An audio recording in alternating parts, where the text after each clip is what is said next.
sacrifice related to Jesus is very different church to church. Yes, it is. Look at that, and so even within the Protestants, that Yeah. would be a very interesting and enlightening. Well, going all the way back to the Council of Nicaea, the debate within the church about what exactly what were the facts of Jesus' sacrifice or crucifixion. Did he die? Did he not die? And all these questions are big questions all the way in the 4th century.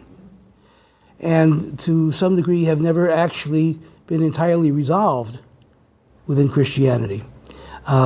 Similarly with the question of the nature of Jesus as a human being, as a deity, et cetera, et cetera. Different churches have different views of these things. So it's very, very complicated, and I recommend, if you're interested in these kinds of questions, a book by a great Jewish scholar named Shalom Spiegel called The Last Testament, which is a book of legends in rabbinic literature about the sacrifice or the near sacrifice of Isaac. And you would be surprised, perhaps, at the range of stories that are part of the tradition, including stories in which Isaac is actually sacrificed. So, if you look, you can find lots of things that you may not normally think exist. Sorry? I was asking if you have your microphone. I have the microphone that goes to the recorder. I don't know. The sound is good. Just wondered. Yeah. Can you hear Leon? Yeah. Okay. Good. Well, I'm gonna try not to sit so much at this end of the room, but I have to use the chalkboard a little bit to begin with. All right. So we're going to try to wrap up Jewish history in half of our session tonight. And I'm not sure that I'm going to be able to accomplish this, but I will do my best. We talked briefly last time about the destruction of the temple and the implications of that for Jewish history, and particularly the implications of it for Jewish theology. And we talked about how, as a result of the destruction of the temple, Judaism came up with a kind of portable way of understanding the tradition, particularly through study of text. This became something that replaced actual sacrifice and so forth. And if you could study the sacrifices and study all the material on that in a way that was kind of a symbolic way of actually performing the sacrifices when the temple no longer existed. And you could take these books along with you. Initially they weren't books even. They were traditions that people memorized. It's amazing to me, and it probably is amazing to you, the degree to which in the ancient world memory was cultivated and simply is not anymore. I can barely remember what I had for breakfast, but in the ancient world, people cultivated memory using mnemonic devices to a degree that we would think is astounding. The early rabbis, before they were even called rabbis, were called Tanaim, and basically they were walking encyclopedias of Jewish tradition. They would memorize huge swaths of Jewish law, Agadah stories, and so on and so forth. And of course, many of them specialized. So if you were interested in a particular subject, you would ask so-and-so, because he had sort of mastered that subject, and that was his expertise. But as the Jewish world disperses because of the destruction of the temple, and because of the what's called the diaspora, it became increasingly difficult to do this. So books were, beginning with the Mishnah, the first code of Jewish law, were created where these traditions were written down. And then you could truly carry them, anybody could carry them. So this began what you might call a democratization of the textual literature, the rabbinic literature. Anybody could study it, and at any time, which meant that it was open to anyone. Now, you have to appreciate that in the ancient world, by and large, religious traditions were the secret or hidden domain of the priesthood, the intelligentsia, what have you. It was not advisable to make this knowledge generally available. People, the average person, didn't know much, if anything, about the religious tradition they were part of. They just did what the priest told them to do. Judaism breaks this mold, and the idea of the average person studying the text and becoming conversant with what the requirements are, the special knowledge, the theology, et cetera, was something that was new, was revolutionary in the ancient world. So that the idea of a learned laity, an educated laity, is invented. It doesn't exist before this in any of the ancient Middle Eastern traditions. It doesn't even exist in the Greek tradition, where again there were certain, what I want to say, elite members of, let's say, Athenian society who had access to this literature, which was generally the preserve of the priests. The average Greek didn't have this. And often when we think about Greece, we think about the high traditions of Greek philosophy, but are unaware of the fact that Greek religion was not Socrates or Plato or any of those guys. That was not the religion of Greece. The religion of Greece was a very different kind of thing that was much more like the religions of other idolatrous groups, with their little festivals and their cultic shrines and so on and so forth.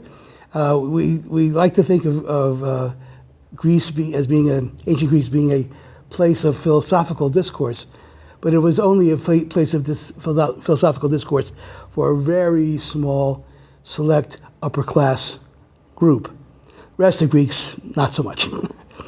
Okay, so you begin to have this idea of a textually centered religion, which is accessible to large numbers of people, and there is consequently an educational system that's created surrounding all of this. The need to be able to read and to understand the text requires a laity that is literate.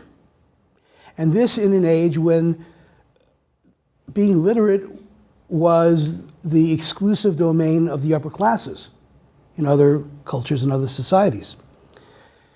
So, when I teach in churches around the city and so forth, people will ask me, what do I think are the most salient features of Judaism and the Jewish people? And I always point to the dedication of Judaism to education.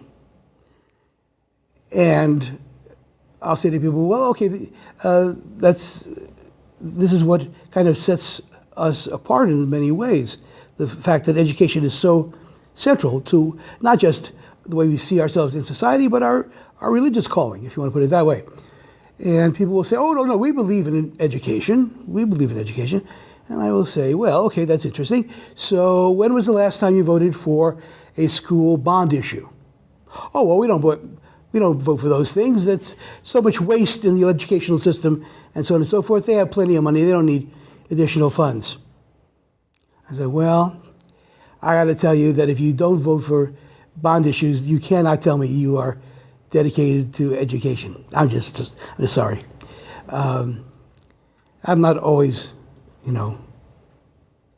people don't always like it when I say that kind of stuff, but I think it's largely true. So This translates, of course, later on into not only an interest in education as it applies to understanding the religious texts, but as applies to life in general. Jews are more often than not involved in careers, at least inordinately so in terms of percentages, that require advanced education. We're not doing that because we're smart, we're just doing that because that's what we learned was the way to survive in the world. It became an ingrained cultural feature. Okay, so the Jews are living in diaspora. There are Jews in Rome and in Gaul and in North Africa and all sorts of places in the Mediterranean basin. And they're establishing their communities in all these different places. And in some of them, there are great centers of learning that emerge. But what is common among all of these places is that study of the text is the central activity that people are engaged in. Now, even so, there are certain different traditions that emerge where people are living in different places. And so a Jewish community in Kairouan, which is in Egypt, for example, which became a very great center of Torah learning in the Middle Ages. These are people who are influenced by the society in which they lived in Egypt. And there are certain features of their traditions that reflect that influence. Somebody who comes from a community in Rome, different set of influences. So you begin to get kind of regional Judaisms, all of which are centered around the Torah, but which are influenced by the different societies in which the Jews find themselves, in which the community lives. So this, in a way, kind of enriches Judaism, but it also creates some tension among different communities who have different traditions in some regards, and although they have many traditions in common as well. And things kind of chug along nicely like this. And obviously I'm going very fast over lots of years. But in the Middle Ages, and I'm talking about the early Middle Ages, in the 11th century, 12th century, and so forth, Jews actually had a rather privileged position in European society. You know, in the Europe of the Middle Ages, most cities and towns were largely isolated from each other. Let's say you had a market town, and there might be a whole bunch of little villages and so forth that related to this market town, and the farmers, they really were, worked on various manners, would bring their produce into the market town, and they had a road that went from the manor in which they worked into the market. But there was no road between that village and the next village that also was linked to the market town by a road, and so on and so forth. You could get from a village to the market town, but you couldn't necessarily get from one village to the next village to the next village. That was how it operated. So for that reason, and there are other reasons as well, needless to say, the nobility in one manner were not necessarily friendly or allied with the nobility of some other manner. And this group of nobility and this group of nobility were not necessarily allied. And they would fight each other from a theoretical point of view. They all owed allegiance to the king, but more often than not, the king was regarded as a centralizing influence that was at odds with local control of the various nobles that were part of the realm. So there was all sorts of conflicts involved here, let alone conflicts from one national group to the next national group. There, by the way, you know, of course, there are no national states. There was no such thing as France or Germany or whatever. There were just little municipalities or little fiefdoms and so on. All this made for a tremendous problem when it came to trade. The people in the next town or the people in the next region were people you might not trust. You might have conflicts with them. How could you do trade in an environment where everybody was at odds with everybody else? You needed some group of people who were not party to any of these conflicts and who had contacts from one village to another village to another village to another state, and so on and so forth. Who was the group that fulfilled this space? That was the Jews. So Jews were involved in trade because they were in a unique position in medieval Europe, unlike the Gentile population from whatever nation or region or whatever you want to talk about. So as the medieval period progresses, Jews have an important role to play in trade. Concomitantly, because they're involved in trade, they are in a position to have financial resources that others don't have.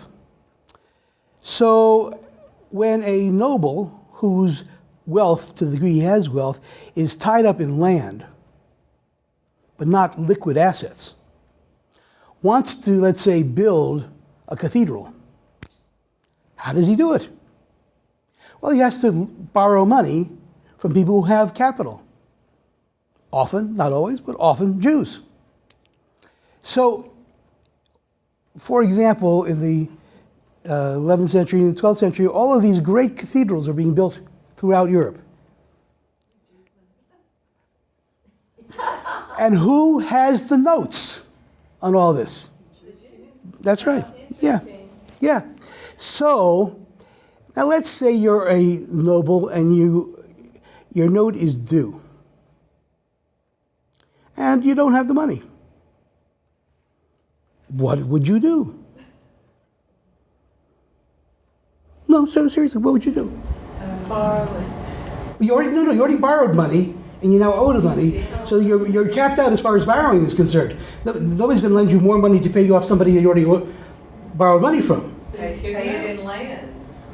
Take off. Well, but if you paid it, Kick him out. You blame the Jew for having the money and lending it to you. so what? But what do you do to the Jews? What do you? Take ownership of the building? What is a Jew going to want with a cathedral?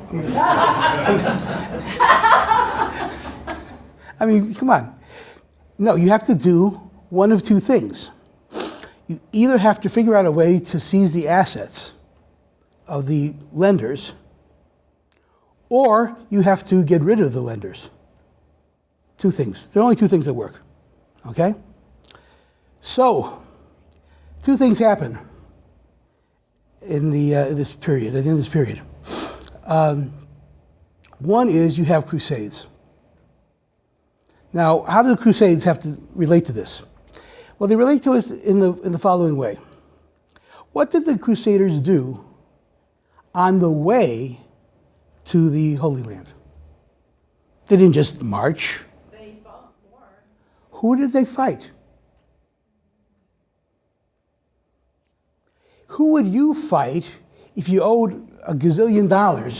The Jews. Yes, you would. You would go to a town where there were Jews to whom you owed money, and you would raise the city.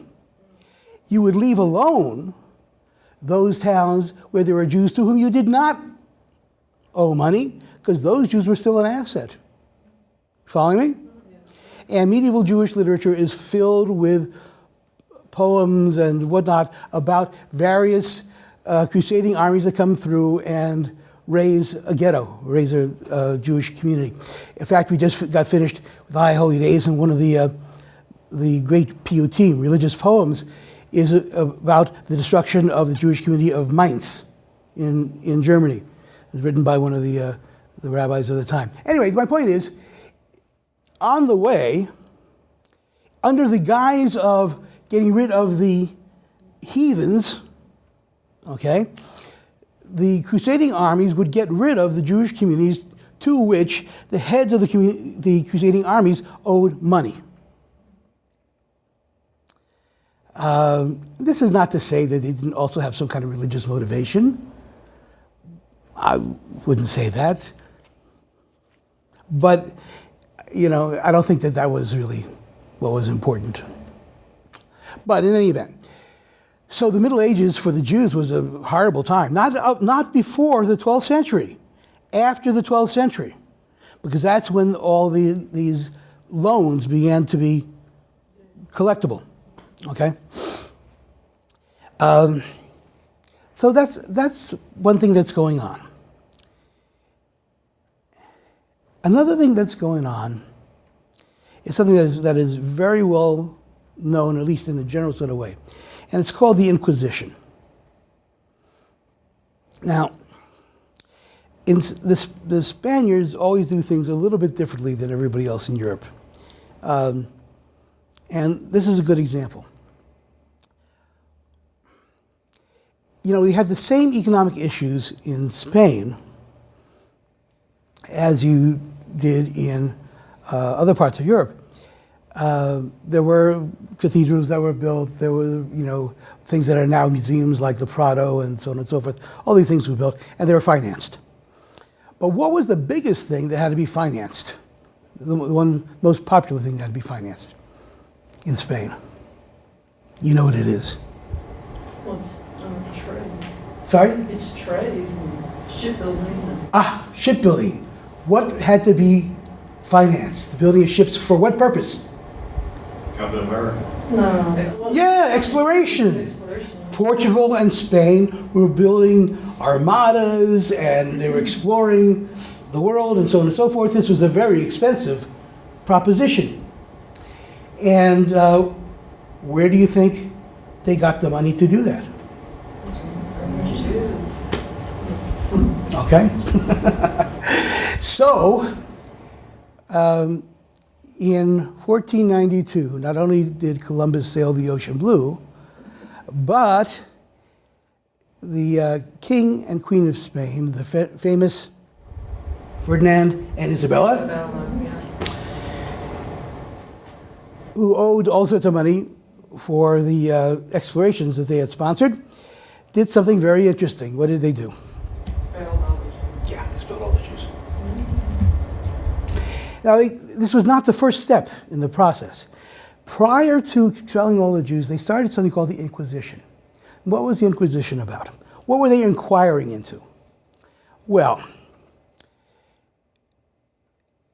the powers that be wanted to get rid of the non-Christian influence in Spain. Now, why did they care about this? Were the Queen of and King of Spain so pious that they couldn't stand there being people of other religions there? Well, the point is, oddly enough, that when the Muslims controlled Spain, and later during what's called the Reconquista, where the Christians sort of reconquered the Iberian Peninsula, for a lot of that time, Jews were tolerated quite well, both under the Muslims and under the Christians. Why? Because they had an important economic role. Everybody needed them to do what they do. When does the Inquisition start? Well, the Inquisition starts when Jews are now seen to have outlived their economic function. And how are you going to deal with this group? Well, one way, like the Crusaders, you got to get rid of these people. But they were so embedded in Spanish society that wasn't easy to do.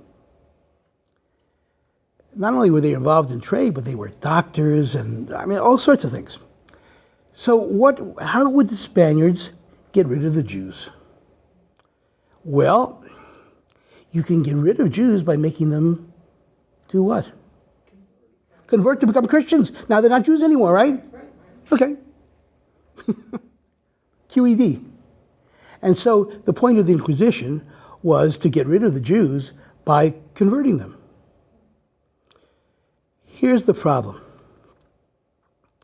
The problem was some Jews converted to Catholicism in a faithful sort of way, but they still were not exactly trusted. Well, they say they're really Catholics, but who knows? Some Jews presented themselves as Catholics on the outside, but secretly continued to observe Judaism. They were called Marranos. Anybody know what Marranos means in Spanish? It means pigs. Okay?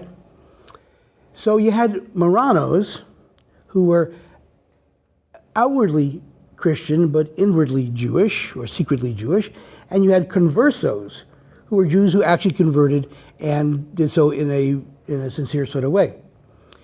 How do you know who is who? I mean, you can't just look at them and figure out who's who, right? So you have to investigate, you have to inquire, you have to set up tribunals and court proceedings and so on and so forth to decide who is a true Christian or true Catholic in this case and who is not. In the early years of the Inquisition in Spain, about 13,000 Jews were burned at the stake. Which, when you think about it, is not as many as you might think. I mean, there were, at the beginning of this process, a couple 100,000 Jews in Spain, but it's still a big number. But what the Spanish learned was that even though they burned 13,000 Jews at the stake, they still didn't really know who was who. So in 1492, they expelled them.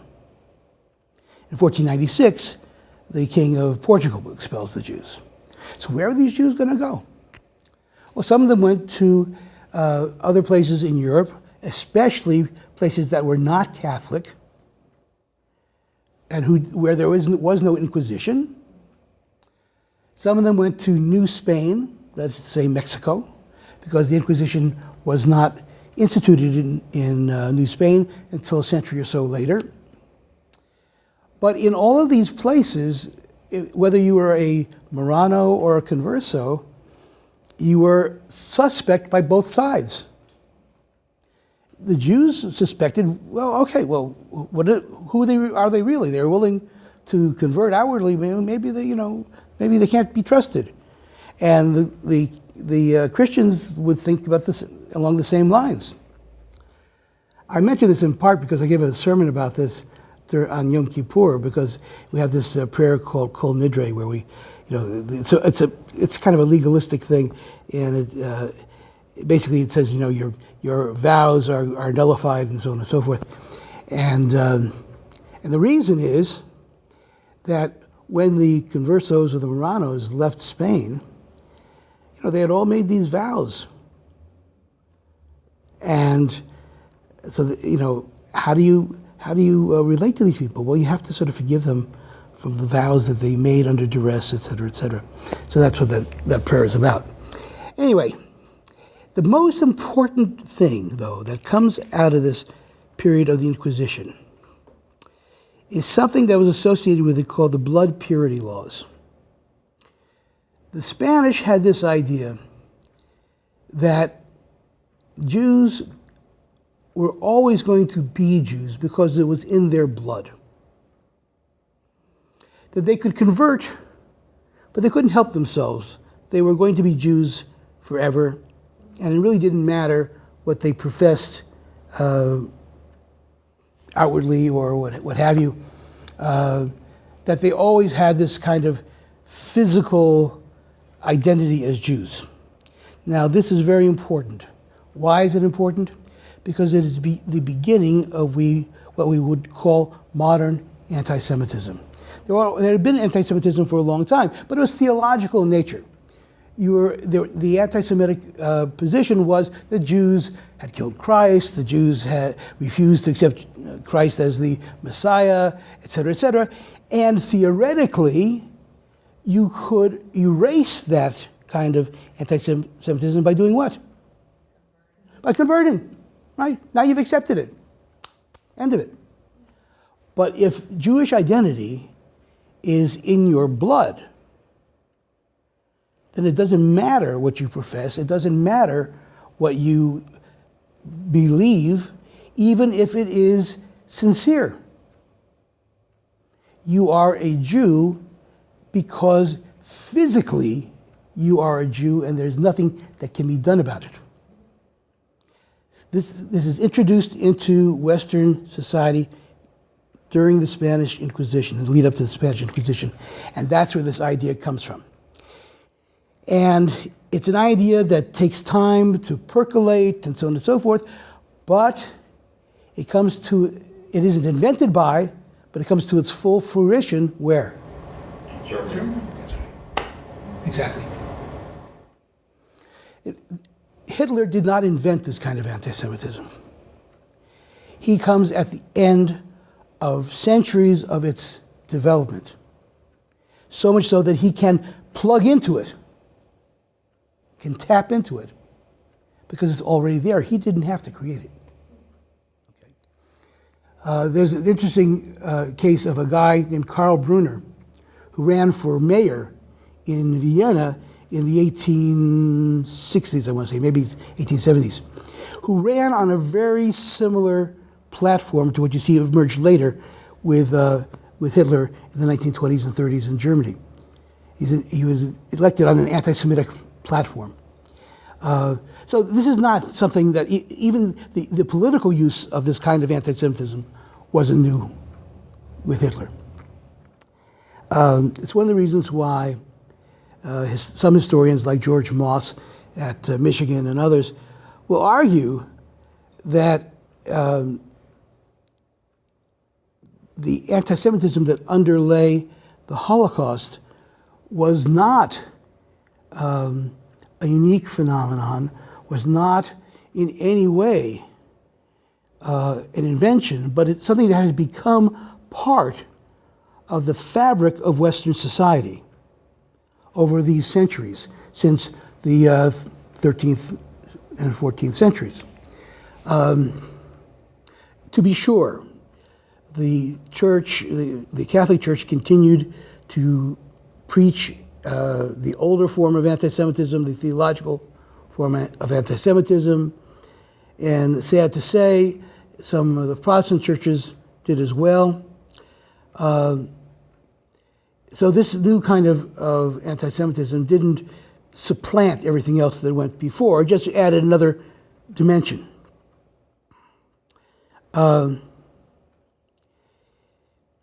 So when these blood purity laws were passed, what we in Spain, passed, not like they had a democracy,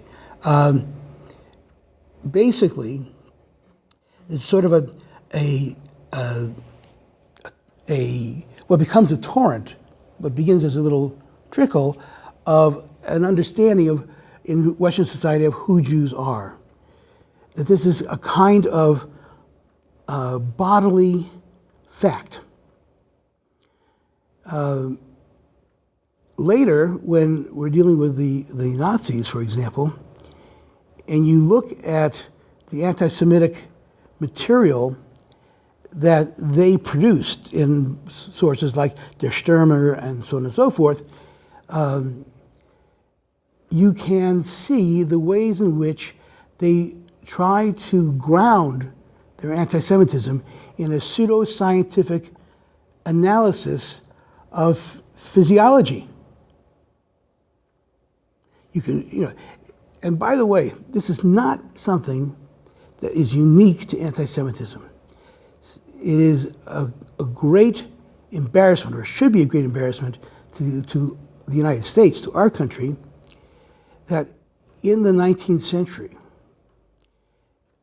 slavery is justified in a a lot of pseudoscientific literature in the same way, using quote-unquote scientific disciplines like phrenology and so on and so forth to argue that there's a physiological explanation for the inferiority of blacks and so on and so forth. So I don't want to say this is unique to anti-Semitism. It's not.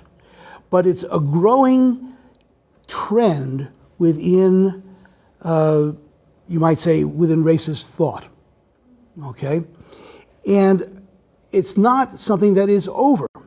Every time somebody argues on the basis of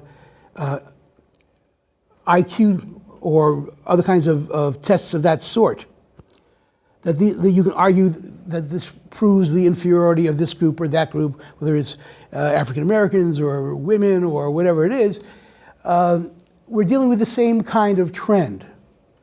Because, you see, the rationale of this kind of thinking is, in part, that you can make this argument and be excused from prejudice.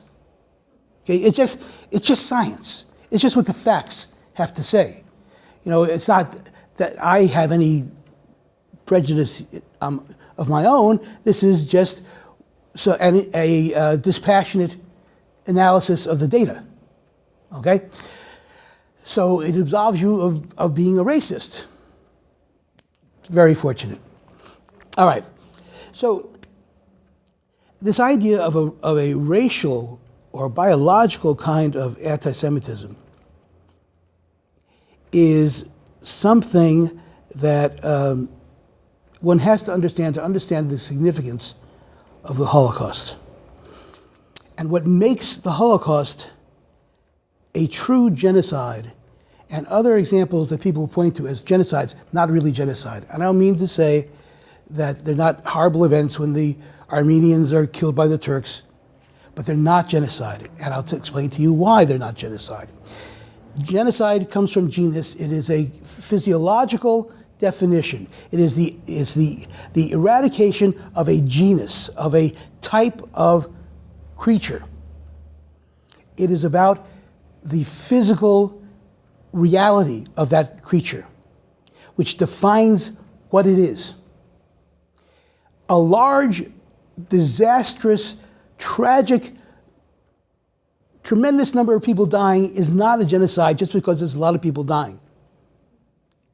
It could be all sorts of things you want to call it, and I'm not saying that it's any better or worse. I'm just saying it's not a genocide. It could be whatever term you like, but genocide has a specific meaning. And it does not mean large-scale death. Okay? It doesn't. Genocide, if the numbers were small, could involve a very small number of people. It just depends on how many you're talking about. So maybe there are, these days, I don't know how many Inuit speakers there are in Alaska. Maybe there's 50 or 60. But if somebody went up there and decided to kill all the Inuits, it would be a genocide, even though there would be only 50 or 60 there who might die. Don't misunderstand. I'm not saying it doesn't matter that there's only 50 or 60. That somehow it's okay. I'm just saying that if you kill all of the people in a group, in a genus, so to speak, then it's genocide. If it's not, then it's not. It's a disaster. It's a tragedy. It's The Jews are a group. Yeah, they are a group. So we started. That's what we started in our. How does genocide apply? It does. It does. It does qualify. The whole point is it applies to groups. Yeah. I think. Well, Can you unerringly identify a Jew? doesn't matter. It doesn't matter. It matters who the victimizer defines as a Jew. Okay? The Nuremberg laws, for example, defined who was a Jew and therefore eligible for this kind of treatment. It included all sorts of people who didn't practice Judaism, had converted to Christianity, who were secular, who hated Jews, or all sorts of people. But if you had one grandparent, you were a Jew as far as the Nazis were concerned. It didn't matter because their definition had to do with what was in your veins. Okay, and here's the interesting side of it. Some of you probably heard of a guy named Dietrich Bonhoeffer. Okay, great hero, not to me. I'll tell you why. He came to be more of a hero later on. You know, Bonhoeffer ultimately decides that he's going to resist the Nazis, which is great. But early on, he was in the position of speaking for the particular confession of the Lutheran Church that he was connected with. And he decided that his position was that he could oppose the mistreatment of Jews who had converted to Christianity, particularly Lutheranism, but he could not oppose the Jews who had not converted. Now, he's a great example of somebody who learns, because by the end of the war, he rejected that position and was involved in an attempt to assassinate Hitler, because he came to understand that anti-Semitism of the Nazi brand was not about the religious sentiments of the Jews. It was about their biological reality. Now, your question, Leon, is a good question, but a problematic one in the following way. To be a Jew sometimes involves some kind of physical reality. You know, if your mother is Jewish, then you're Jewish, okay? But of course, there are people who convert to Judaism, have no Jewish parent at all.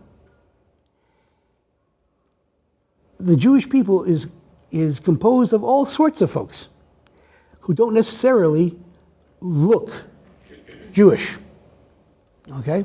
There are all sorts of people who are Jews who have no genetic Jewish component. So being able to identify who's Jewish or not is a problematic kind of business. Some of you, you know, you're sort of my vintage, and you're familiar with Sammy Davis Jr. Anybody? Yeah, okay, all right. Well, not genetically. No, he converted to Judaism, and he was a faithful Jewish person, but you wouldn't, you know, in a lineup of Jews, you wouldn't pick him out, okay? And he's not by any means the only one. One of my favorite people in the world is a fellow named Julius Lester, who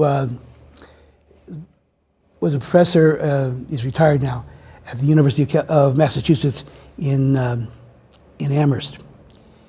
And he had a joint appointment. The guy's really a brilliant guy. He had a joint appointment in the English department and the Jewish Studies department. Now, he was an African American. He is an African American who converted to Judaism. Although he wrote a wonderful book called Love Song, in which he explores his Jewish roots. And it turns out he had some Jewish grandparent or grandparents way back when who were buried, oddly enough, in a cemetery not far from where he was born, in Alabama, I think. Anyway, this guy is really interesting because early on in his career, in the 1960s, he was associated with Stokely Carmichael and H. Rap Brown and people of that sort in SNCC. Does anyone remember SNCC? Student Nonviolent Coordinating Committee is a very radical left organization. And in fact, Julius wrote a book called Look Out, Whitey, Black Power is Going to Get Your Mama. This is the all-time great book titles ever. Well, I mean, obviously that's not where he stayed in terms of his philosophy of life and so on. But he became this great figure within a certain segment of the community because he was a very faithful convert to Judaism. He was the chazan, the cantor of his congregation in Amherst. he had been a folk singer early on in his life. He had a number of albums that were recorded. So he had this great basso voice, which he used when he was singing and leading the services. A really interesting sort of fellow. As mentioned, he had a dual appointment in African American studies and in Jewish studies. He wrote an article critical of James Baldwin, and he got drummed out of the African American Studies department because it wasn't African American enough. He always thought that it had to do with his conversion to Judaism, which it probably did to some degree.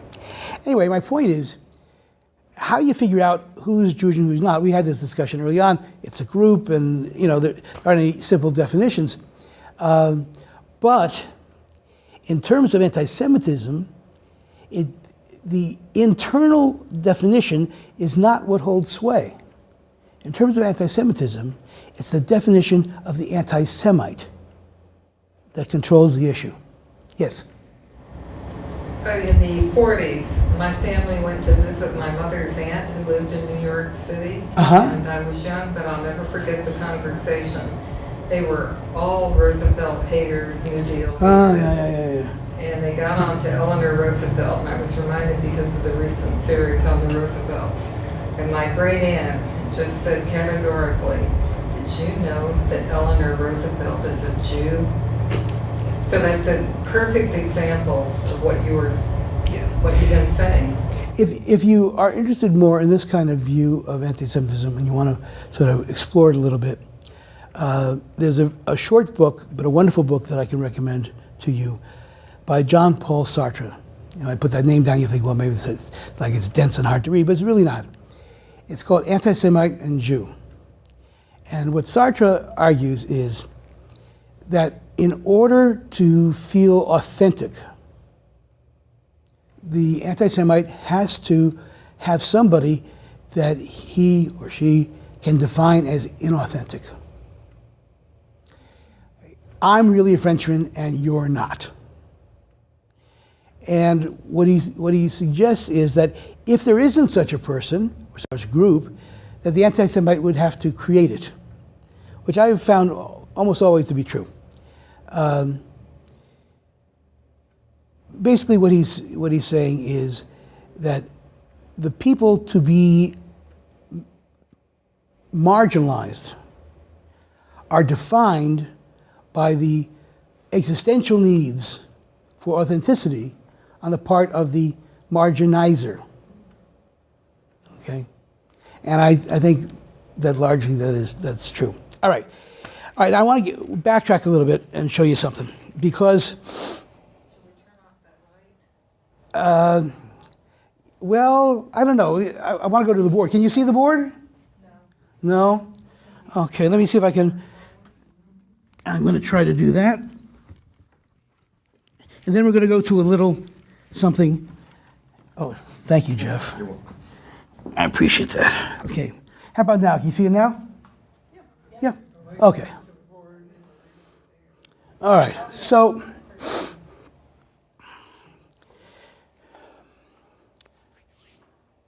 Okay.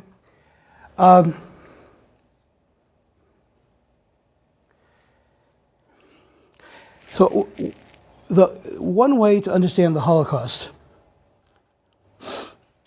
is to understand the terminology that the Nazis used in their definition of anti-Semitism.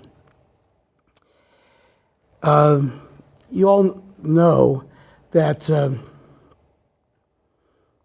the way that after several failed attempts at how to expeditiously and cheaply to exterminate the Jews, the things that they tried to fail, the trucks with the carbon monoxide that was recycled into the cab of the truck, and so on and so forth. They came up with a very scientifically and economically effective plan, and that was to use something called Zyklon B gas to exterminate the Jews.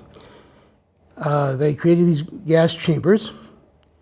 Jews were brought into the gas chambers in large numbers and locked in under the guise that they were going to be decontaminated with showers and so forth. The Zyklon B gas was piped in. This was, of course, fatal, and hundreds of Jews at a time would die in the gas chambers. Then the bodies were taken out and put into ovens and cremated. What kind of gas was Zyklon B gas? Well, it was a gas that was developed originally for agricultural purposes. It was used to rid grain silos of rodents and insects and so forth. You would use this gas injected into the closed space of a silo, and you'd kill all the rodents and so on that were inside, and then you just waited for it to blow away, and then you could use the grain inside. The reason I mention this is that one of the themes of the Nazis' depiction of the Jews was that they were a kind of vermin, that they carried with them a disease that would infect the pure Aryan race. And so they had to be first separated out from Aryan society and in an efficient sort of way brought to a place where they could be dispensed with. People do things all the time that betray what they really mean if you're only attentive. Okay? This is a good example. It is no accident that the Nazis used Zyklon B gas. There were other gases that could be used, but that's the one that appealed to them. And I think it's obvious why it appealed to them. So,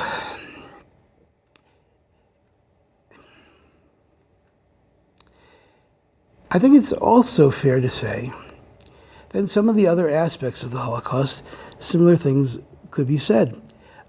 For example, you probably have heard of a fellow named Yosef Mengele, who was the so-called angel of death at Auschwitz. And the doctor was not the only one, there were many, but it was the most notorious one for carrying on pseudo-scientific experiments on inmates of the camps.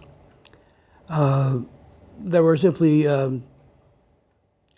disguised forms of abuse and torture, really.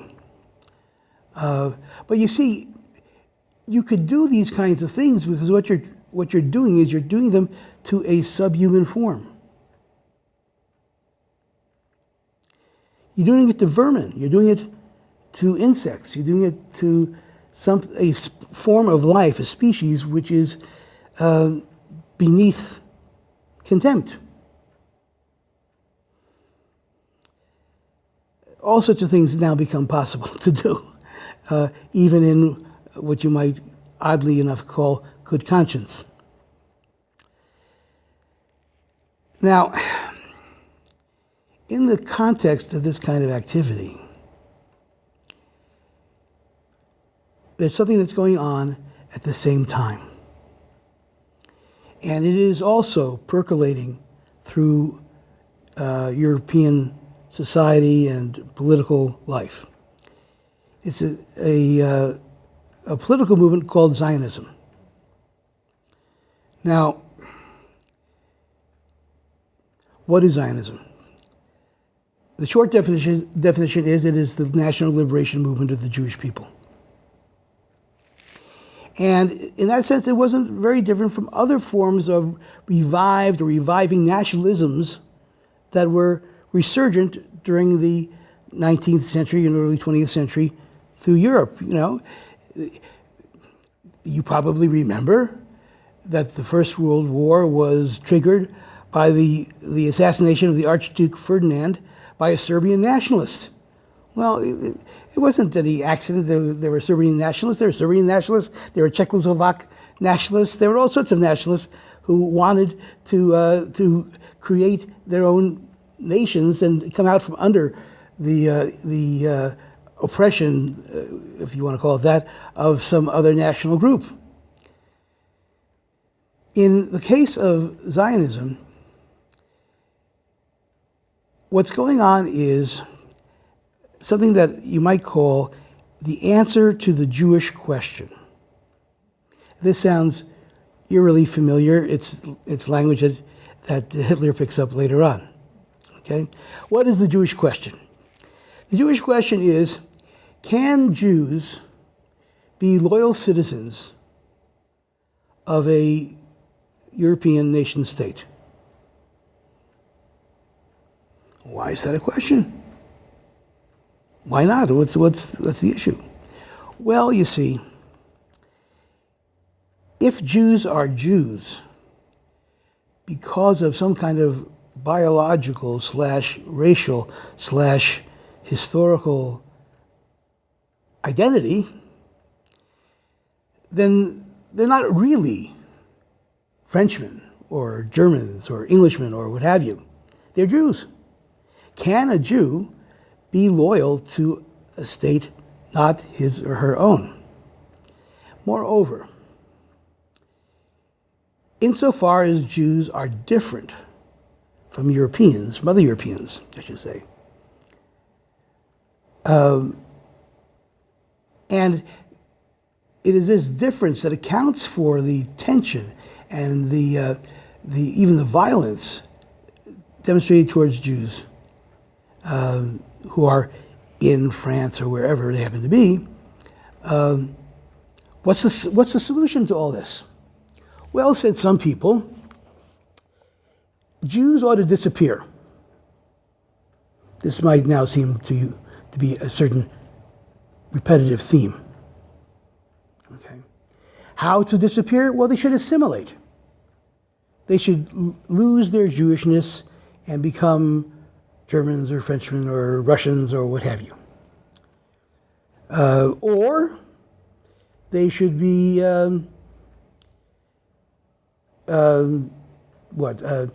it should be given the opportunity to prove their allegiance to a nation state by showing that they accept the laws of the nation state. So, and this is the route that Napoleon chose in France. He convened Napoleon had a great ego, and he revived the great Sanhedrin of the ancient days and reconstituted it in France. And he asked it 10 questions. You know, will the Jewish community recognize marriage between Jews and Christians, and 10 questions. And it was clear that if the Jews wanted to be French citizens with full rights, they had to answer yes to all these questions. Maybe they didn't want to answer yes to all those questions, but did they want to stay in the ghetto? No, of course not. So they answered yes to all the questions. So if Jews were willing to disappear through assimilation, that would be okay. This only because the French National Assembly during the Revolution had decided after 14 days of debate that in the end Jews were human beings and therefore had reason. And that was, of course, the ultimate human quality. And since they had reason, they could, be Frenchmen or what have you. But not everybody agreed with this.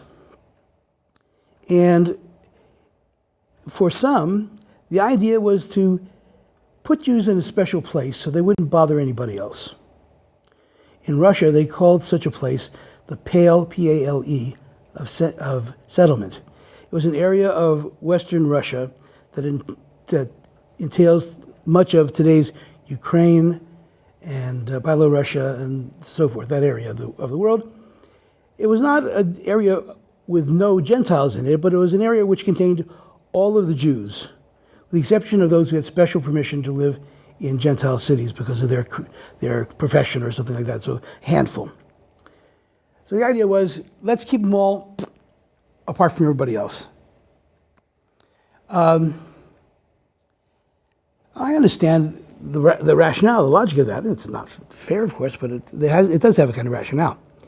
But on the Jewish side, I should mention that the Russians were particularly would alternate trying to provide incentives for Jews to assimilate, and then when that didn't work, to set up draconian laws of one sort or the other, taking away property or et cetera, to try to force them to convert.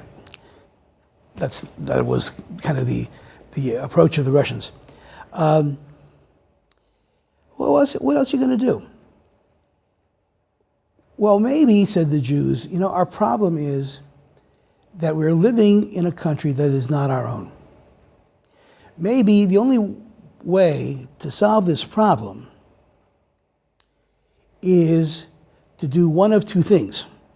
Either get rid of nation states altogether in some great proletarian uprising that leaves only workers and so on and so forth. So we become universal people. Or we create our own nation state somewhere where we can be on our own and not subject to the laws and the whims of other people. So you have two things that happen. One is the Jewish involvement in revolutionary activity in Europe, or the Jewish involvement in activity aimed at creating a Jewish state. So this is why the Jews were attracted to the communist revolution and to other revolutions, say in Germany in 1848, and so on and so forth, and why they create this Zionist movement, political movement, for the creation of a Jewish nation state. Both of them are aimed in different ways at solving the problem of Jews and anti-Semitism in Europe.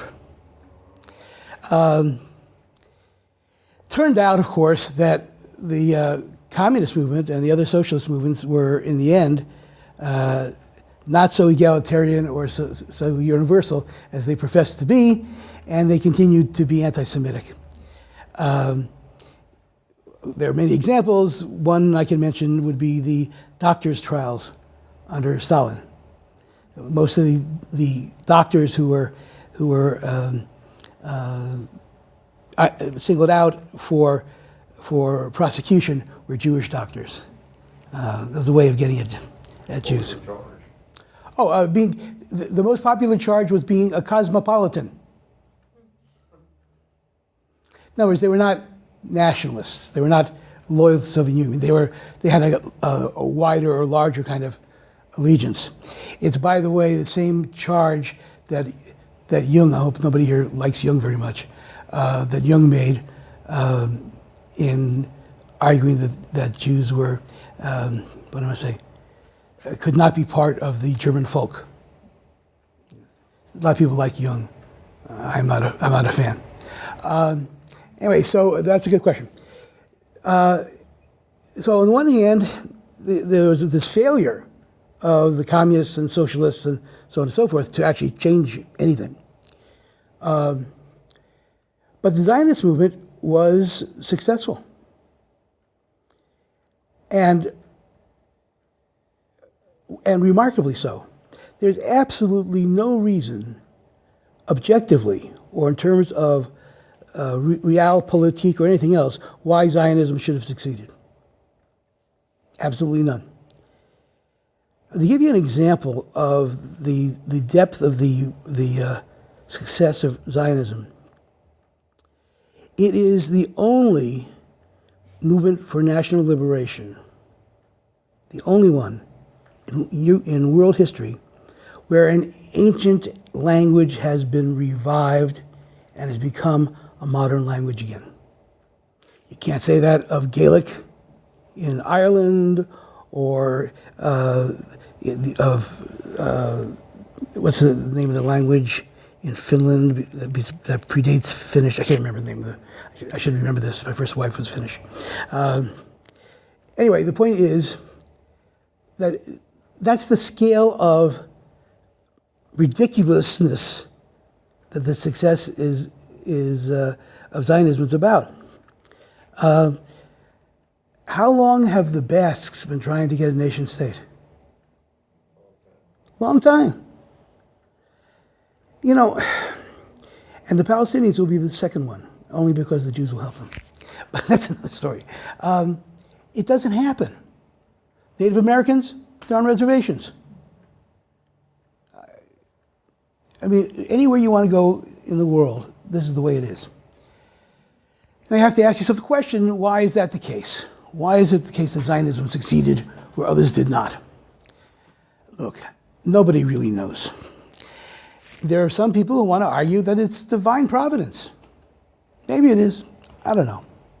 It certainly is not because there is anything that would indicate that it ought to be successful. Now, we only have a couple of minutes. I still have to do life cycle ceremonies. If any of you would like to discuss Zionism and how it has moved since the creation of the state, afterwards, I'd be glad to do that with you.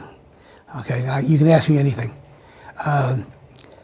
Right now, I'm just talking about the context of the Second World War and the Holocaust and the creation of the State of Israel.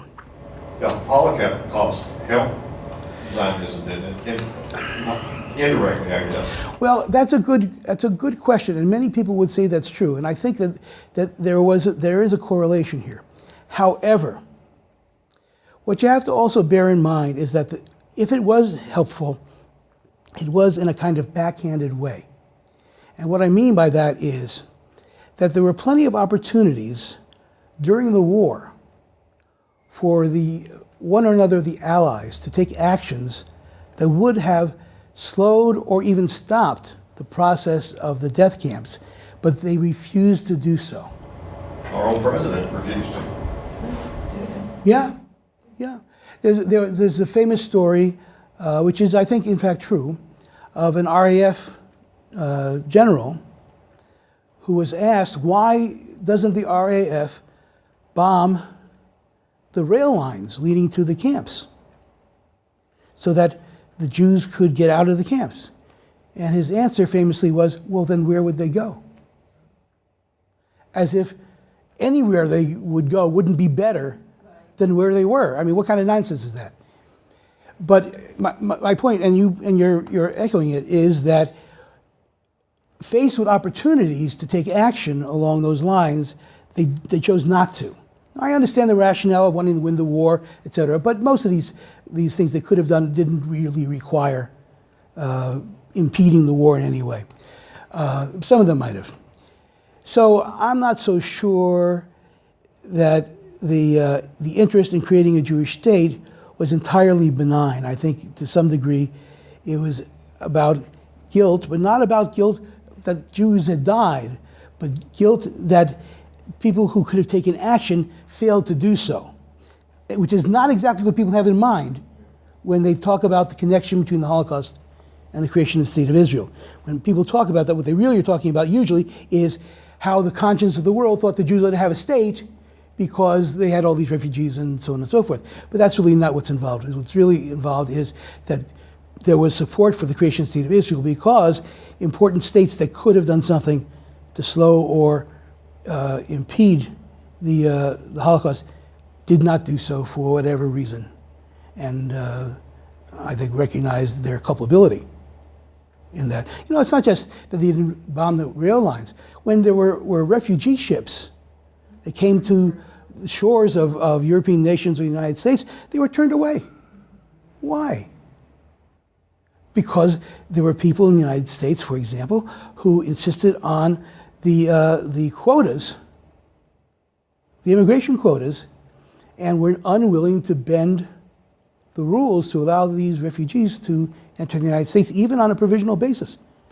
But that's just another form of racism or anti-Semitic feelings. Well, it is, yes, of course you're right.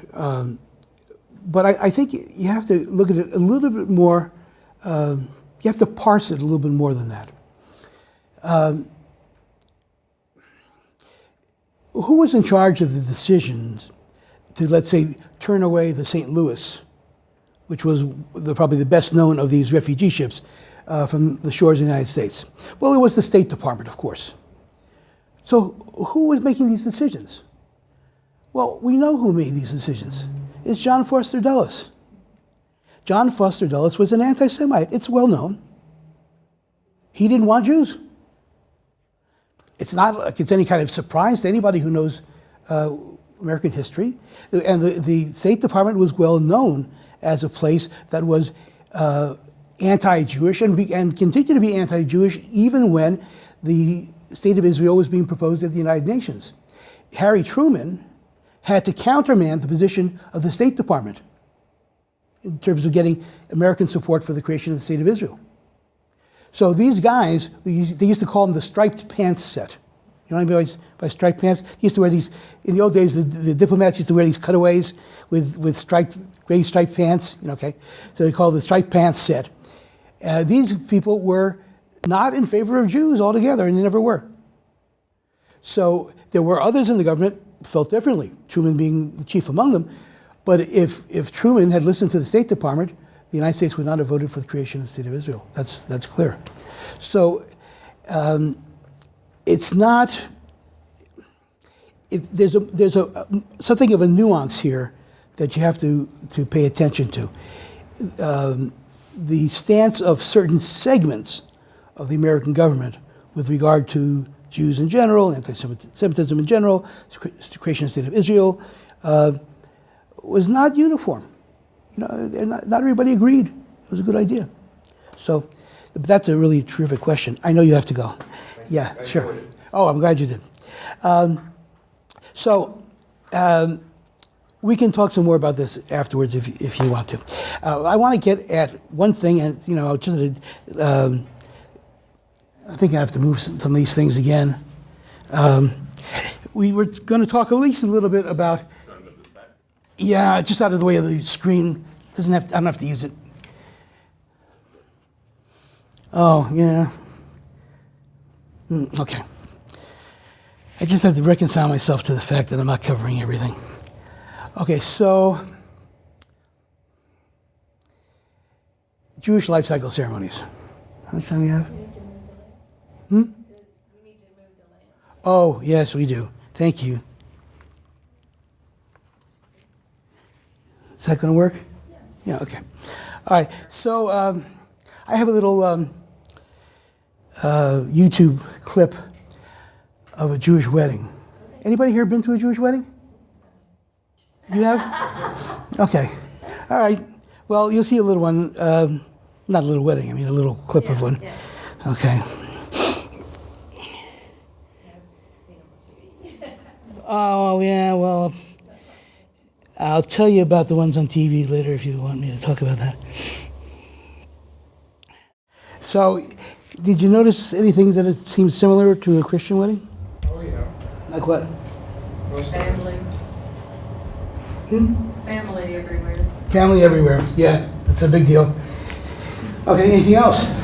Dancing, Dancing, sure. celebration. Yeah, right. Parents giving away the bride. Yeah. And, There's a little difference there. Did you notice? yeah, because they also, let's see, The groom gets, usually is already up there, whereas here, they got. They both walk in and they're both given away by both parents. Yeah. So it's not the bride and the father only, both parents. Did they show, I don't remember, did they show the circling? Yeah, okay, all right. In an egalitarian Jewish wedding, the bride walks around the groom 3 times and the groom walks around the bride 3 times, and they walk around each other once. God forbid, one should do it and the other one doesn't, all sorts of reasons for that kind of thing, but it's a very ancient practice. Anything else you noticed? Well, breaking the glass. Breaking the glass, yeah, that's not something you have in Christian weddings particularly. being under a canopy. Yeah, it's called the chuppah, and it's symbolic of the home that you're going to create. Okay, anything else? They both kiss. Yeah, that's a similarity. Did you see the copy of the ketubah Marriage contract? Yes. Yeah, okay. Also something that is not part of the Christian wedding ceremony. The contract is an interesting kind of thing. Well, they're all interesting, but the idea is back in the days of the Bible, which is where the ketubah, the contract, started. People thought that the needs of or the rights of the bride needed to be protected, because in the ancient world, women were not allowed, generally speaking, to own property, and so on and so forth. So it's a kind of pro-feminist prenup, as opposed to protecting usually the assets of the groom. Not always, I suppose. If you're marrying Sandra Bullock, then maybe it's her assets that get protected. But in this case, the origin of the ketubah is that if there is a divorce, the bride has to leave with a certain amount of financial support that she takes with her from the marriage, so that her welfare is protected.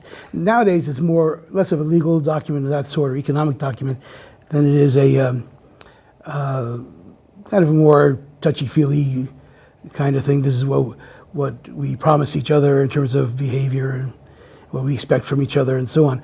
But it's still, the idea is that there's a contract. You don't get to take time off of what you are obligated to do with regard to your spouse. If you're supposed to respect your spouse, you don't feel very loving that day, that's too bad. You still have to respect your spouse. So it still has an idea of contract about it. Okay, so the Jewish wedding can be, what you saw there is sort of a modern North American liberal Jewish wedding. I can't tell you how many different kinds of Jewish weddings there are. Not that there's like a kind that you can sort of select, but if you pick a rabbi, and the rabbi does a wedding ceremony kind of in the tradition that he or she represents. So if you have an Orthodox rabbi or a conservative rabbi or a Reform rabbi, the ceremony is going to be different. If you come from a Sephardic Jewish family, Sephardic Jews being those who trace their ancestry back to Spain and Portugal, and also North Africa as a result of that, then there are other characteristics, other customs that may not be reflected here. I think I mentioned before that Jews in the diaspora come to live in different kinds of societies and different kinds of circumstances, and those influences have a bearing on particularly the life cycle functions, so that the customs associated with the Jewish wedding, or the bris, the circumcision, or funeral activities and so forth, are all influenced to some degree, more or less, by the cultural context in which Jews live. Those are activities that are more, you might say, folk-centered. And so they're more susceptible to influence by the culture and the society in which they live. It's not weddings and so forth are not high culture, they're low culture. Do you know what I mean? Yeah, so what your neighbor does is going to have some influence on what you might do, more so than if you're dealing with the High Holy Day services, which are high culture. So I know we don't have a lot of time, so I'm going to give you the last 5 minutes. I'm not going to cover much of anything else. So does anybody have like a burning question about a Jewish life cycle event or anything else about Judaism that you've been just itching to ask and haven't had the opportunity to? Well, I was reading the other day, and I can't now even remember what I was reading, but it talked about a symbol that a lot of Jews put on their door frame as they... Yeah. It's called mezuzah. Okay, and does that come from the Exodus? Sure. Write them up on the doorposts of thy house and upon thy gates. Meaning the words of the Torah. Yeah. So that's what's inside. It's that passage from the book of Deuteronomy that you're mentioning is written on a scroll, along with the Shema, the central statement of Jewish belief. It's written by a sofer, a scribe, on parchment. It's rolled up and put inside this container. The containers, there's no rules about what they have to look like. Some of them they can be very beautiful, very artistic. Some are very simple, But all of them have this tiny little scroll inside them. And an observant Jew, a traditional Jew, will touch the mezuzah and kiss their hands when they go in the house and when they go out of the house. The same passage in Deuteronomy talks about you should remember them when you're out of the house and when you're at home and so on and so forth. So you're reminding yourself of these verses of the Torah when you do that. Of course, the other side of that kind of coin is that lots of different traditions have a variety of amulets of one sort or another, or talismans, some of which are on the doors. It's not like, again, we're dealing with, low culture here. So you understand when I say low culture, I'm not saying, I'm not making a value judgment. I'm talking about who in society adheres to this, elites or the average person, high and low. Okay, that's what high culture, low culture means.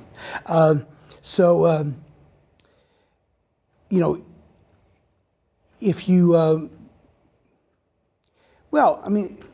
trying to think of something in the United States that is similar.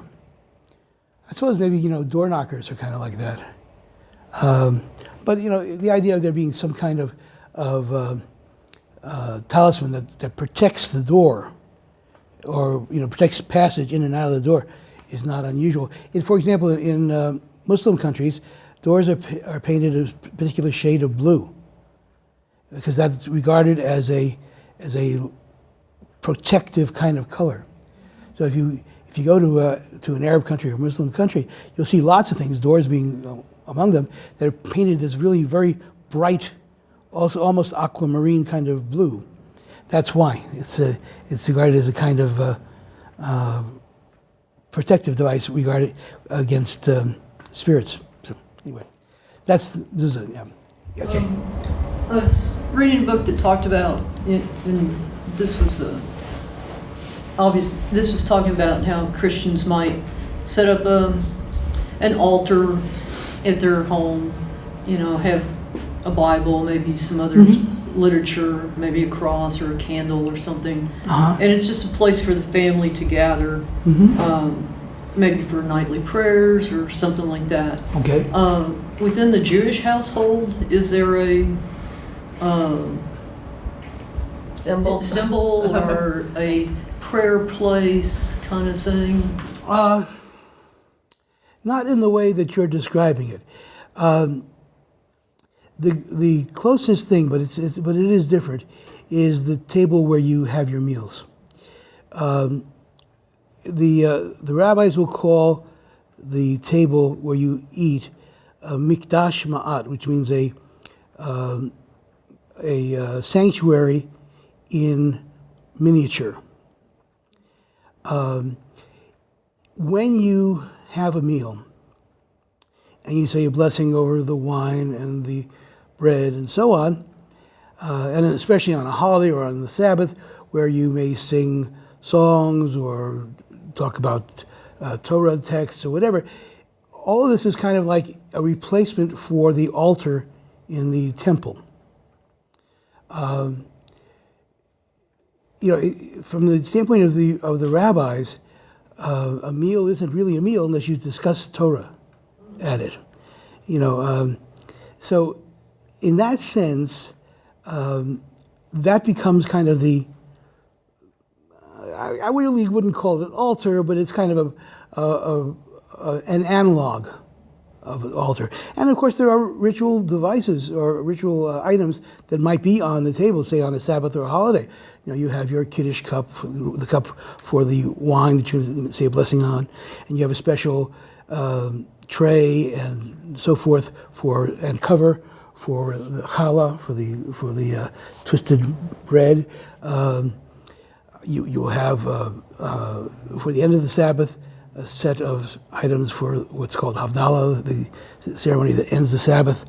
And one of them will hold the spices. There's a special kind of candle. There's the Kiddush cup again comes into play. So there are things like that are part of the home and are used in rituals of these sorts. But there isn't what you would call a little altar. But the table kind of takes that place. Okay. All right. Does everybody have my email address? Yeah. Okay. So if you have any other questions or anything you want to discuss with me, you can always send me an email, and I'll be happy to respond. And I want to thank you all for coming so faithfully to the class and give me a chance to talk to you about these things. I appreciate it. Thank you.